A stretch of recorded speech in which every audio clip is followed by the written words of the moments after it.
there'll be like, for example, a sustainability organization brought in to work on the Hmm. production, and Yeah, they've been told not to bother the talent. And then exactly. meanwhile, there's an actor who's like really desperate to get involved. Hi, this is Zena Harris. And I'm Mark Rabin. Welcome to the tie-in.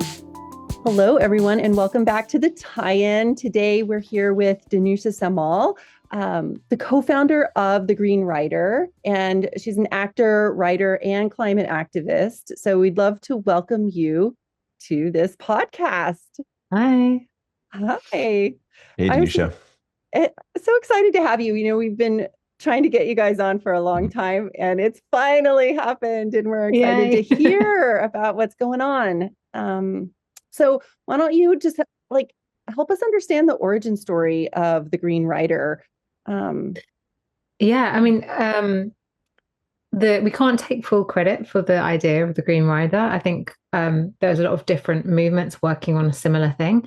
mhm. And in the UK, there is an organization called BAFTA Albert who like Yeah. measure all the Mhm. productions and kind of capture the carbon footprint of every production. But we were like a collective of actors who were concerned about the climate crisis, and we were part of our union. We were called Equity for a Green New Deal. Ooh. And a little collection of us were just particularly concerned about the emissions in film and TV. And we decided to kind of use this idea of the Green Rider, but lead it from an actor artist perspective, because originally a lot of that work had been, and understandably so, very much from a production side. So we came together and looked at what it was that artists could do to kind of help push that change and use their power at the right moment to sort of transform the culture in film and TV, as well as the kind of the practical steps that need to happen. Mhm. And we were really lucky. We probably started the work at a really good time. There's so many people in this industry that are craving transformation and change, but it's really a lot of the time a communication block that seems to stop us like really working together. Mhm. So we worked with some brilliant producers and kind of people who experts in sustainability in the industry and kind of bodies like Equity that supported us. And we did a big launch in 2023.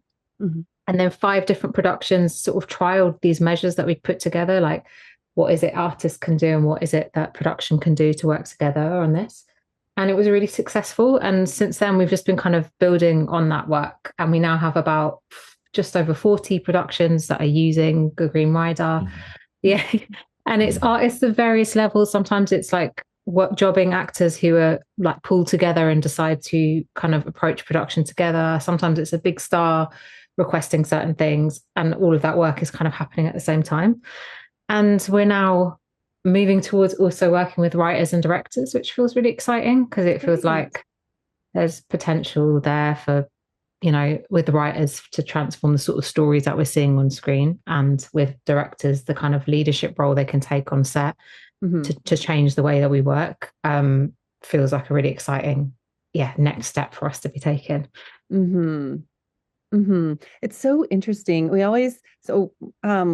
in North America and we always look to the UK for inspiration because you guys always seem to be like one or two or 10 steps ahead sometimes. And so it's one of these things, even I tell you, like last week I was talking to my team and, we were kind of struggling with this idea of like, having talent interested in what's going on but feeling the disconnect with like connecting with the sustainability people on production or voicing their opinion about something because and it's just kind of not getting through to like the people doing the work or whatever.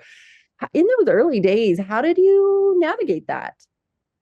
I mean, I think it's an ongoing issue that we just have to keep like confronting and reiterating. And we repeatedly come up against the thing, there'll be like, for example, a sustainability organization brought in to work on the Mm-hmm. production, and Yeah, they've been told not to bother the talent. And then exactly. meanwhile, there's an actor who's like really desperate to get involved. So what we found is helpful is sometimes we kind of position ourselves as like the conduit between those two. And Okay. because it's founded by 3 actors, and now we've got writers and directors also joining the team, the idea is just like we're peer to peer. Maybe we can be the kind of the connection point for you so you don't feel like you're getting in trouble because you're crossing over to talk to the talent. But Yeah. also constantly that's our messaging that actually this problem's only going to be tackled if we break down those barriers and sort of stop believing that different departments can't talk to each other to address the problem. Mm-hmm. One of the Mm-hmm. biggest things that we sort of like things we push in the Green Rider campaign is that um, there should be a kind of cross department green team. And as much as possible, if people can be meeting throughout the shoot process, a lot more can happen. People will understand. Also, sometimes an actor might have absolutely no idea what's happening and have no idea that the set's been run by green energy and be really worried about something else. Mm. So it's kind of a really useful tool for getting all the departments both collaborating but also sharing the good work that they're doing. Yeah. Yeah. Well, so before we dive too much deeper, just so, Yeah. coming at it from a little bit of an outside perspective here, is there a predetermined format to the Green Rider, certain key things on there, or is it something that the actors and folks on set can start to add their own bullets to it? Like just Yeah. maybe walk us through a little bit of that format because I that's my definitely will. yeah. It's an evolving thing. I think when we first started on this work, we created this really dense contract that was like 5 pages long. That was like, this is all the stuff that needs to happen. And of course, we started sending that to productions. They were like, well, we're doing some of this, but also like we can't sign a contract when we don't know if everything is going to be achievable.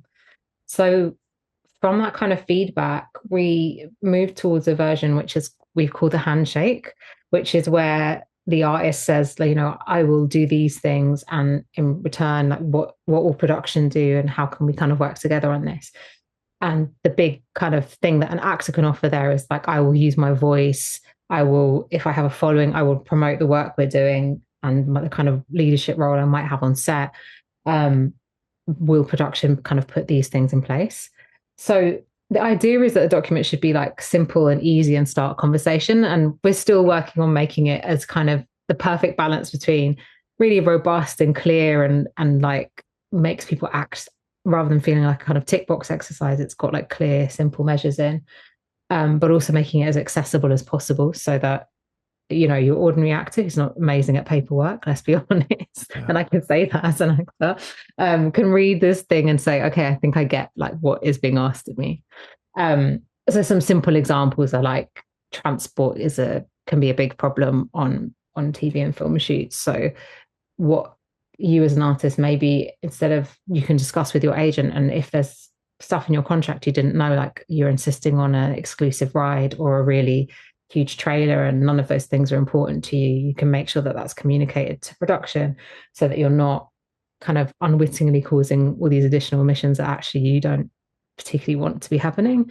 There's ideas in there like, can you be put in touch with costume and hair and makeup as early as possible to start talking about maybe there's different ways of representing your character, or can you reuse costume and makeup and that sort of thing? And really the main idea is that you want to be getting in touch with the people you're going to be working with as soon as possible to start those conversations, because really the biggest thing is that we're always in a rush in this job, and no one has the time to kind of sit down and plan through the ways that we can make the set and the way it's run greener and cleaner and healthier. Yeah. And in that kind of idea of getting in touch as early as possible, like what would the ideal state look like for you as an actor? Like when you were signing on, or like I'm just curious, like what part of the process really makes the most sense? I mean, the best and strongest moment is, if you're working on a show that you're being contracted on like way ahead of the shoot, so there's time for the prep and for the requests you're making to get actions. It's obviously a lot harder when you're doing 2 days on something, whatever's in place is already there. So you as the actor can only request and do things that affect you directly. So if you're a day player, you can just say, I'd like to take the train there and I don't need a big trailer, for example. But at its most effective is really early on. And we've had the best example we've had is like an actor who was the number one on a TV show, and they were doing season 3. And so she knew she was on the shoot really early, and she sent the the handshake through like really, really early with probably, I'm not sure, quite a few months of prep left. And one, she was the lead. So production were like, oh my God, the lead really cares about this. We better act on it. But also there was time for all the departments to respond. And that's probably the most kind of our best success story because that simple action from the actor kind of completely transformed the production and also made it a lot easier for sustainability to become a priority on that shoot because everyone was aware that there was a cast member who was interested in it. And that kind of opened a lot of doors up and made her someone they could communicate with as well. Yeah, it seems like, a great way to set the tone and kind of break down those barriers and whatnot. That's that seems to be a really hard component of all of this because I feel like there's a lot of great checklists, as you said, and kind of work that's been done and all of this, but then we get to that kind of human cultural component of it, and that seems to be really tough for people. So that's a great example, though. Yeah, we just need more of these. More of that. Yeah, I mean it's difficult, isn't it? Because it's an industry where people are often pushed to their limit, and there's often not time, and you can kind of understand that like sustainability can feel like this additional other thing we now have to worry about. Whereas if it's ingrained in the process, like very early on, it becomes part of the way that everyone is working rather than kind of like, oh no, now we have to fill in that form that none of us care about. So really that's, we talk about the document and we give people resources to start the conversations they need to have. But as you mentioned earlier, Mark, that the actors and artist, writer, director should be free to kind of change the document too. And if the most important thing that happens is that they have a really good conversation early on with production and some measures get put in place that otherwise wouldn't be, that feels like a success. Yeah. And also and having the options as well, because again, looking at, for example, we know our green voltage, they do the green power on set. Yeah. They have the tools now to go and do almost the entire a major blockbuster without a diesel generator or minimal diesel Amazing. generators. So, it's like you have to also, it's like you can't remove plastic water bottles without giving another option, right? It's the same sort of thing around Yeah. green energy, around other options. Um, but the UK though is always been a little bit ahead. I think. Well, I mean, BAFTA's been on our radar for a decade. Um, are you seeing any pull from North America? Are people coming to you and asking how you've done it, or any tips and guides? Yeah, I mean, Cross pond collaboration. yeah, for sure. I mean, we work with other organizations in the US and a lot of our kind of like more detailed, like I said, that we often work with like big groups of talent and we're just engaging like a large group of actors. So as many people as possible know what this is. But also we do kind of like work specifically with people who have a bit of a profile and maybe have concerns about the backlash of when they speak publicly and that kind of thing. So we do work with people in the US to kind of bridge those relationships and stuff. And I think as much as well, for us in Britain, we might feel like we're behind as well. So it's all a bit of an interesting sense of perspective Yeah. thing. But also because big stars in Hollywood and in North America have so much sort of power as cultural icons and ambassadors, it feels that there's some really exciting stuff that can happen if we sort of trying to find the right words in here. I think there's really exciting stuff that can happen if we find the right person to speak out at the right moment. And we've seen it on other issues in the last few months. And there is a lot of power in kind of culture and cultural leaders taking a stand. So I think where the US can lead is just in the fact that there are more eyes on the TV and film industry there and more people absorbing the stories. So when a massive show or film has a certain message, it just reaches so many more people. Yeah. And what role do the talent agencies play in this then? I mean, could they um, make sure that all of their clients, I guess clients, have the green rider? Is that something that you're seeing more of, or is that still something that's just on a case by case basis or an actor by actor basis? It's we have worked a bit with going into agencies and kind of spreading the message. And there are lots of agencies and agents who are really supportive of this. Um, the work that has to be done is basically a little bit changing the way that we've done our deals so far. A lot of the agents we've spoke to talk about the fact that the way that their worth as an agent is measured is like what they can win for their client. And like up till now, that has meant things that could now be seen as quite damaging for the environment. And their job is to kind of negotiate with each of their client, with their talent, about what it is that they want and making sure that they're representing their needs. So there's a bit of like reworking of how things have happened so far that needs to change. And I think so far, when we've gone into at least the major agencies in the UK, there's been a lot of appetite and interest. Um, and it's just, again, it's just breaking down the communication barrier so that agents feel comfortable and equipped to have the conversation with their client. And the same thing, the actor feels able to like pick up the phone and say, I actually don't want these things and I really want to work on this, and just making sure that's part of a conversation on every deal. It's so interesting that you say, the sort of rethinking of it or restructuring of it, because I always like trying to peel back, like, okay, what comes before that, or what structurally needs to change, or how does that work? How do people like interact or measure status, or get what they want for their clients?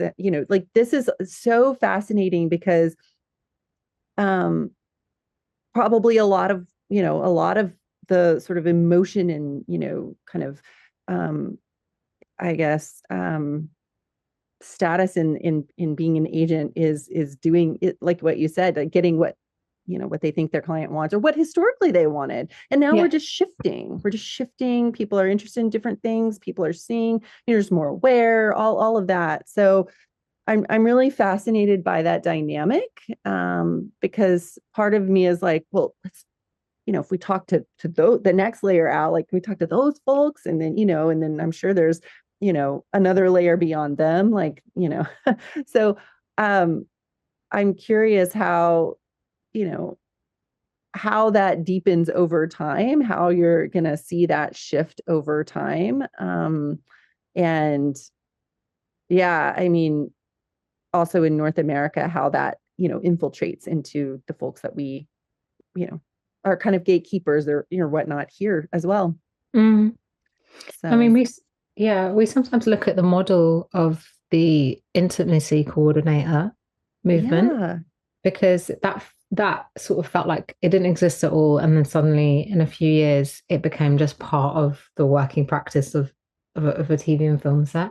So I think, I mean, obviously it's a completely different issue, but sometimes I take kind of hope from that, because I'm like, that, there was a huge problem in the industry. This was one of the tools that was brought in to tackle it.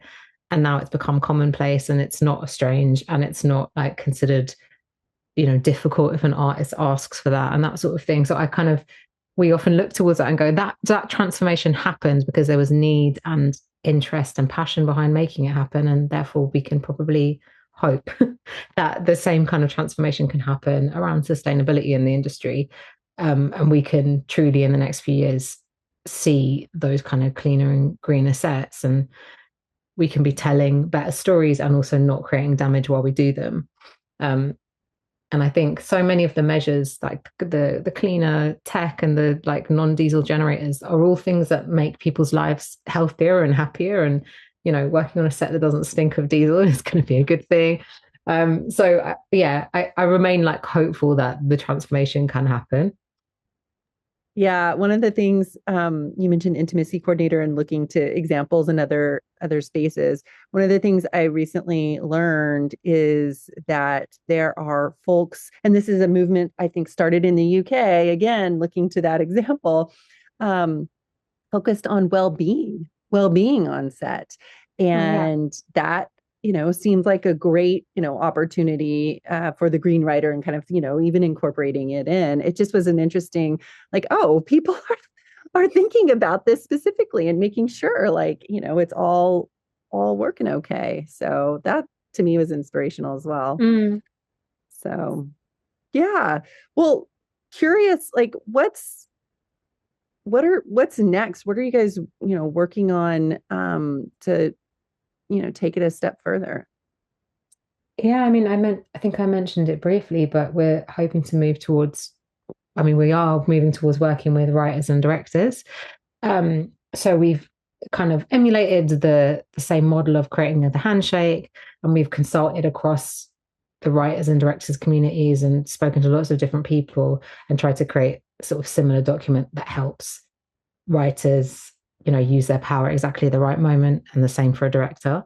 And that's all in development. And we're hoping to, sorry, that's all in development. And we're hoping to launch that later this year, which will feel really good. And while we're working on that, we're trying to find productions that are willing to trial the writers, directors, handshakes and see if they're working well, see what it transforms about the way that a set works.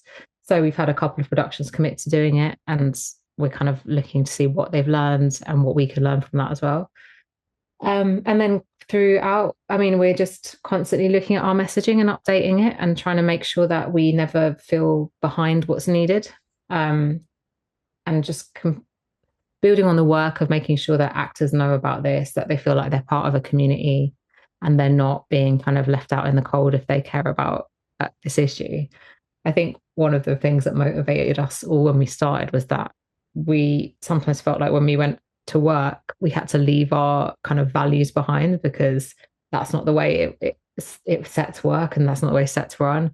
And so creating the sense that the Green Rider is like part of the industry and it's a fixture. And so if you support it, you're not alone, and you're doing something that actually all of production needs to be doing, and all the broadcasters here in the UK have targets they need to reach. So you're part of the positive movement. I think we're just doing as much work as we can to help actors feel like safe to act on climate, and understand what's being asked of them and how to do it, if that makes sense. Yeah, It's yeah. Go ahead, Mark. Sorry. You go ahead. I was going to say it's safety in numbers too. Yeah. You get a group of people together to talk about something. There's safety in that. So yeah. I was just going to say as well, though, there's always a pushback, right, on the other side of things, right, and with the industry, right, and under financial pressure, strikes, streaming pullback. Consolidation, right, massive consolidation.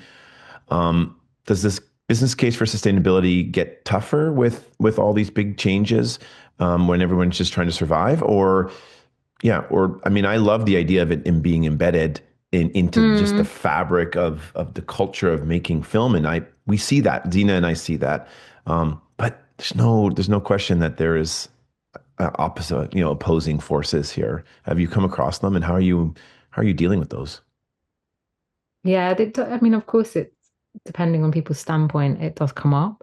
And I read a really interesting report that BAFTA Alba had put out about the kind of transition away from diesel to greener forms of energy. And they did talk about the fact that honestly, there will sometimes be an increased cost, but actually in the long run, all of these measures are going to make making a show simpler and cheaper and cleaner. And I guess really then the problem is about communicating that as widely as possible, so people aren't cutting corners thinking that that's going to make things more affordable when it won't. I think one of the ways we're lucky here is because there is a sort of push. Every broadcaster has got these targets, so you can't really make the show unless you're meeting those. So I'm hopeful that becomes such a necessity, that productions aren't where their cutting budget isn't in trying to kind of green the production. It might be in elsewhere. But yeah, it's a constant conversation. And obviously the other thing is that it's a really insecure time for freelancers. So, one thing we often come up against when we're talking to artists is like, I'm frightened. I don't want to like request anything additional because the industry is really in a delicate place now, and I don't want to be the person kind of causing a fuss. So again, it's just about making it clear that this is something that is a sort of necessity, but also wanted in lots and lots of different directions. So we do come up against the argument, and we have to kind of dissect it, I suppose. But yeah, I think it's about kind of making clear that that's a priority. In the same way that I guess, COVID was a huge crisis for the TV and film industry, and we just siphoned resources there and responded to it because we had to. And it's sort of a similar thing in a sense of like, this is just high priority and it's going to have to be something that we address. And it will hopefully in the long term make the way we work much better and more efficient and healthier and less stressful for all of us. But maybe in the interim, we do have to work a few things out and make mistakes. And we often talk about in the campaign that it's better to have 99 imperfect people than one Puritan. So better that we're trying and making mistakes along the way, then we're all kind of really hesitant and we don't want to do anything and everything just kind of carries on as it was.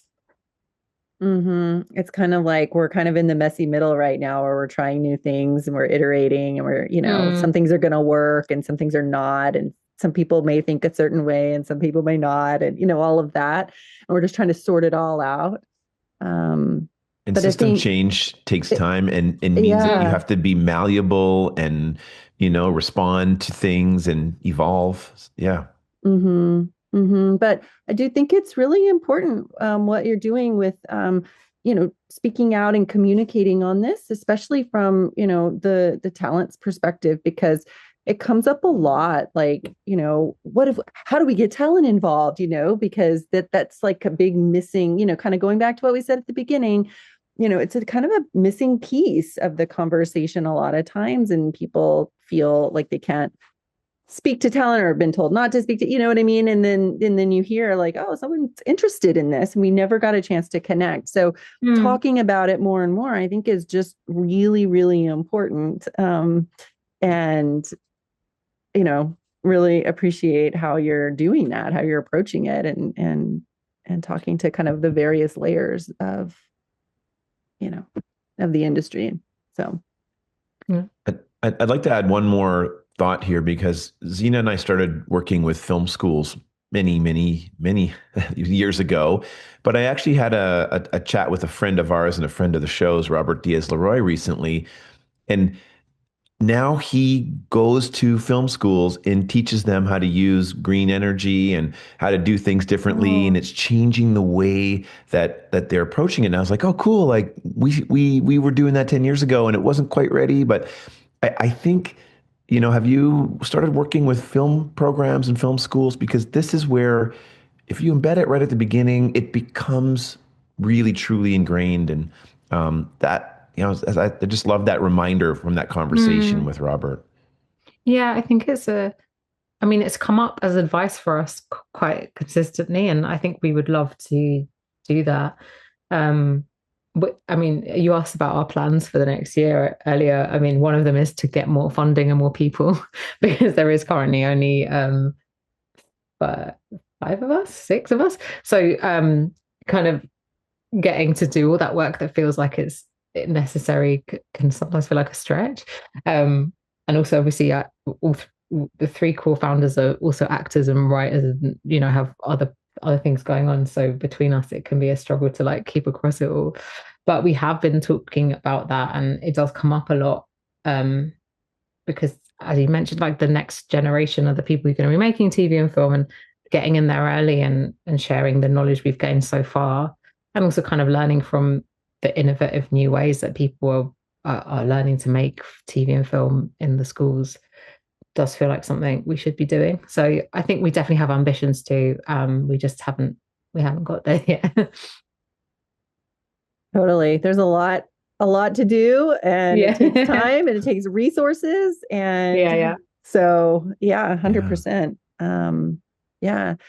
Well, where can people find out more about the Green Writer? You can go on our website, which we will probably we try to keep updated and like keep our messaging on it super clear. But you can go on greenrider.org and you can reach out to us via email if you're working on a production and you want to know how you can get involved. And then also we're trying to just build up our presence on social media so that it's a place where people go to find out what something's about and trying to make it clear and fun. This shouldn't feel like a horrible other task that we have to add to our work. It should feel like a growing movement that's actually, got energy and joy in it. So if you want to sort of find out what we're about as people and what we're trying to represent and stand for, you can go to our Instagram and find out a bit more as well. Amazing. Well, thank you so much Yeah. for jumping Thank on you. and telling us about what you're up to in the Green Rider. It's exciting. It's exciting that we're engaging a whole different part of the industry that hasn't really been at the forefront, I guess, or out in the public domain in this space. And really appreciate all the work that you guys are doing. Thank you, and you guys. Thank you. Yeah, this is the Thanks. Yeah. part. This is the part that needs to be pushed on now. So this is the right Here we time. go. Yeah. Here we go. Thank you so much. I Thank really you. appreciate Thank you, it. guys. Our designer is Aaliyah Kane. Music is by Peter Chapman. Social media is by Sharon Ewan. Our editor and producer is Rachel Werbel.